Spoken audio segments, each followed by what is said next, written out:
Hi, I'm Laura Elmore. And remember to look at me and not him, even though he's very charismatic and you want to look at him. Okay. I'm Laura Elmore.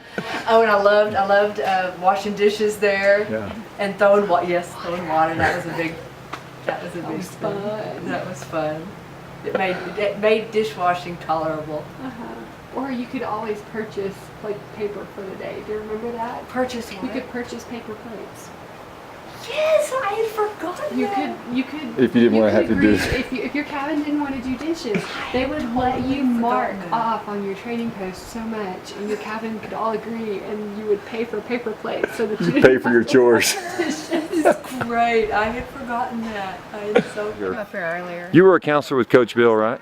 Yes, I was. Do you remember one of the campfires out by the lake when a certain someone put shotgun shells, so to speak? You know what? I remember that, and we all hit the deck. It was like frightening.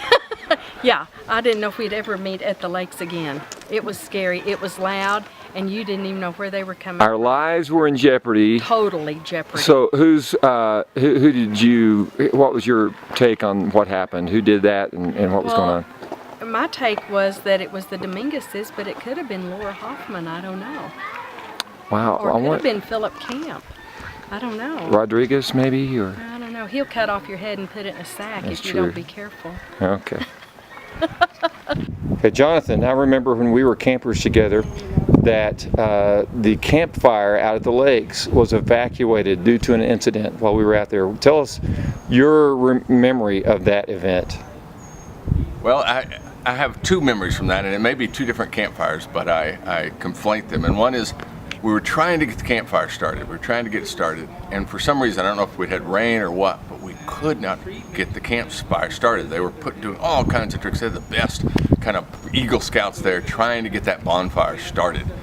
And the funny thing to me is we kept singing. It seemed like verse after verse of "It Only Takes a Spark." And was I the only one that noticed that was kind of ironic, and maybe we should move on to a different story? But finally we get it started, and it's a blazing fire, and then bam, bam, bam, bam. And of course we're like, what's going on, man? Are those 22 shells? And of course we evacuate, everybody goes crazy. And for a long time there was a certain Witt that was suspected of being behind these 22 shells. Now I'm not going to answer that mystery. It wasn't me. If it was a Witt, it was another Witt. But I do want to clear up one mystery. They weren't 22 shells. They were firecrackers. So there was a responsible prankster behind that prank. I just want to establish that once and for all.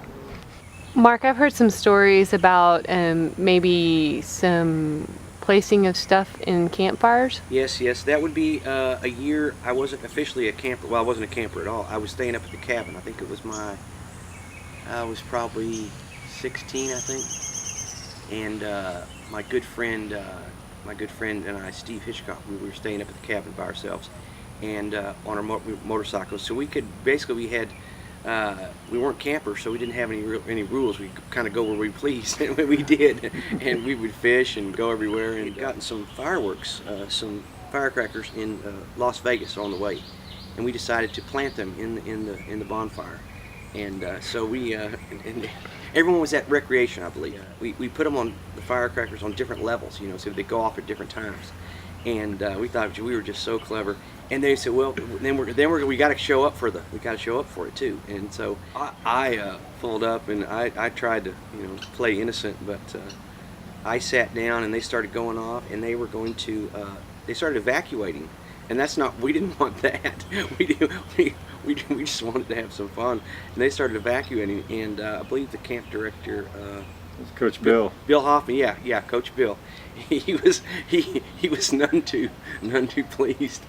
So everyone started walking back along the lake back to the camp, and I was like, oh, this took a wrong turn to deny people the campfire. That's not right. But they all expired, all the firecrackers went off, and everyone walked back, and then they rebuilt it. And Well, we'd like to express our appreciation to you for helping establish our rules at Blue Haven. I did what I could.